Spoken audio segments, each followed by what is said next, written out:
parce que l'héroïne de son film, Le Château ambulant, c'est une petite modiste, une jeune modiste. Bon, voilà, moi je suis moins jeune, mais c'était pas de moi qu'il s'agissait, c'était juste du contexte de faire comment on fait des chapeaux et qu'est-ce qui participe à cette construction. Et j'ai reçu cette équipe, et d'ailleurs, dans Le Château ambulant, dans mon souvenir du moins, il y a un meuble qui est dans mon atelier et qui fait partie un petit peu de l'atelier de cette modiste. Voilà le meuble en question, qui est quand même un grand meuble avec beaucoup de tiroirs, et il est dans ce film Miyazaki. Miyazaki, il fait quand même son boulot jusqu'au bout.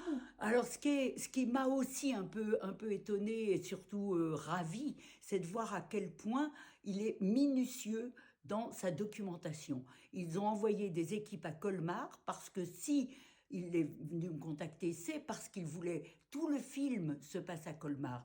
Il y a les rues, les maisons anciennes, tout ça c'est Colmar. Et il voulait quelqu'un du cru, entre guillemets. C'est pour ça qu'il est tombé sur moi en tant que modiste. Parce qu'à l'époque, il n'y en avait pas énormément, hein. Je faisais partie relativement de la première vague de la reprise des chapeaux.